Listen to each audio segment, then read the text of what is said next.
Good morning, sweet friends. So, today in our devotion, we are going to talk about the joy in the second half. And I really want to dive into this because it's been kind of through the grudge. I mean, we're talking about the rage, we're talking about cortisol levels, we're talking about gaining weight and things aren't working, and we're talking about the stress of it all. But there is joy. There is joy in this season.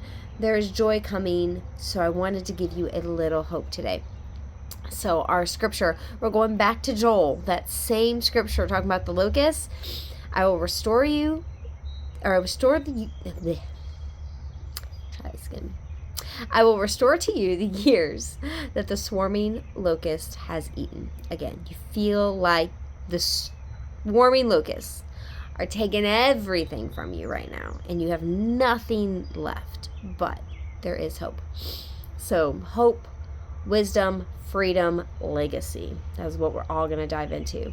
So there comes a moment in midlife when we start taking inventory, not of our closets, not of our calendars, but of our lives.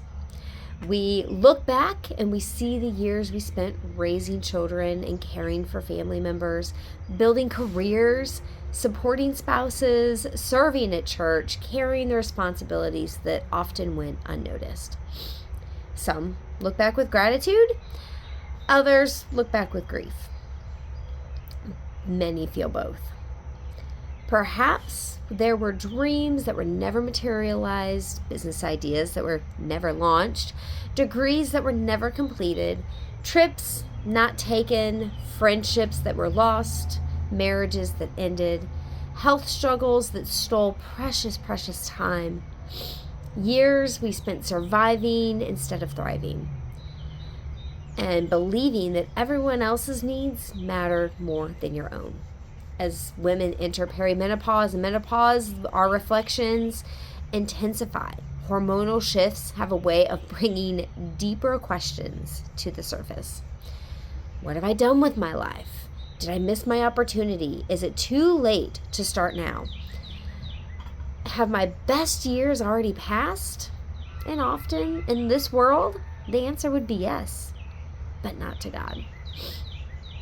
Our culture worships youth and quietly suggests that women become less relevant as they age. But Scripture tells a completely different story. The promise in Joel was given after loss, after devastation, after disappointment, after years that appeared ruined. God didn't promise that those difficult years never happened. He didn't just take them away. He promised redemption. There is a difference. Redemption is not erasing the past. It's transforming it, changing the way we look at it. God has always specialized in creating beauty from broken pieces. He takes failures and creates wisdom. He takes wounds and creates compassion. He takes disappointments and creates perspective. And he takes lost years and creates purpose. Nothing is wasted in his hands. And he knows all the struggles. He knows everything you've gone through, everything you're going to go through. He knows what he used back then to prepare you for what is coming. And the woman standing in midlife, we possess something our younger selves could have never had: perspective and wisdom. We survived things that once feared would destroy us. We have endured heartbreaks, setbacks, disappointments, and seasons of total uncertainty. We've learned which battles matter and which ones just do not. And we know that perfection is an illusion, mostly on social media. We understand relationships matter more than possessions. We understand that strength is more valuable than approval. We have become wiser, and wisdom is one of God's most valuable gifts. Perhaps why many women discover a surprising freedom in this season is we stop trying to impress everyone else.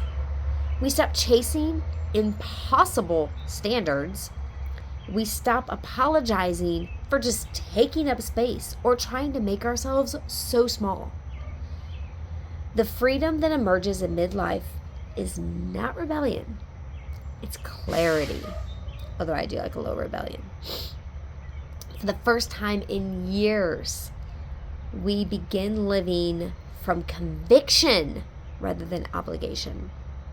We learn that saying no to one thing means you get to say yes to what matters most. We become less concerned with appearances and more concerned with purpose. This is where legacy begins.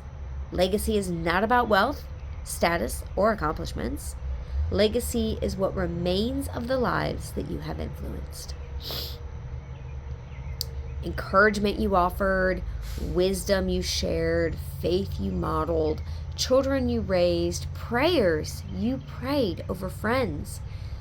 Younger women mention you, people you have mentored, friendships that you nurtured, the courage to demonstrate when life becomes difficult. These things outlive us. And perhaps that's why women often live decades beyond their childbearing years. Not because our usefulness ended, because we still are useful, but because our influence has expanded. The world needs women who have walked through the fire and remain faithful. The world needs grandmothers, mentors, encouragers, teachers, prayer warriors, and women who can look at a younger generation in the eye and say, I survived that season. By God's grace, you will too. It may be His way of preparing us for our most meaningful work. The first half of life is often building. The second half becomes about pouring wisdom into others, pouring encouragement into younger women, pouring faith into future generations, pouring hope into those who cannot see what God is doing. Perhaps the years ahead will not exactly look like the years behind, but that's not loss. It's restoration. God's not finished with your story. The chapters ahead may look different from what we expected, but that doesn't mean they're diminished. The woman you are becoming and growing into may be stronger, wiser, freer, more impactful than the woman you once were. The best years have never been about youth. The best years are the ones lived surrendered fully to God in any season. And those years can begin today. So we're going to take a little time today and reflect. We don't do that often, but we're going to reflect today. I want you to think about, and I've been having a lot of talks about grief with friends as people have been lost in life. But right now we're going to talk about the years. What lost years, okay, like think about the Lost World, and like not Jurassic Park Lost World, but like Lost World, the movie. Okay, so what lost years are you still grieving? How has God used difficult seasons to shape your character? What wisdom do you possess now that you didn't have 20 years ago? What have you gone through that may have broken your 20-year-old self that you have grown through? And who might benefit from your story, experience, or encouragement today? Then, what legacy would you like to leave to the next generation? With our kids, honestly, think about your parents or your grandparents or your great-grandparents, all right, whoever is gone. What memories do you have? Do you have, memories because of where they lived or the things they had? Or do you have memories of how they made you feel? What you did with them? Wisdom they shared with you? That is what God is calling us to do and us to be. So, think about ways. And again, it's not saying yes to everything, it's saying yes to the best thing. So, what younger woman might you be able to mentor? Maybe you need to look at volunteering or serving in church or in your community.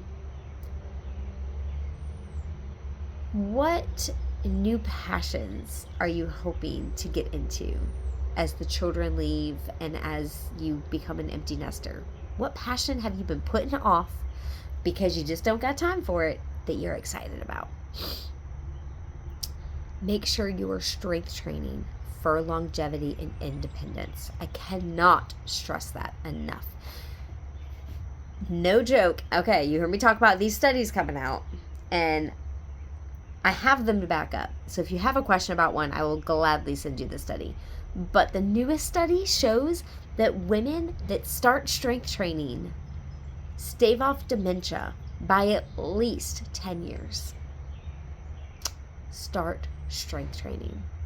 More than cardio, more than even just Pilates and bar, which that is some strength training, but make sure you're challenging yourself and you're taking your muscles to fatigue. Like you cannot do another rep. Strength training. Create a legacy list instead of a bucket list. What do you want this world to think of you when you're gone? Because to be honest, eventually we're all going to be gone. And find purpose beyond appearance and productivity. Find your purpose beyond appearance or productivity. It's not about how much you get accomplished, it's the quality of the accomplishment. Midlife is not God's epilogue for women. It is often where He begins writing some of the most beautiful chapters. I will see you all later.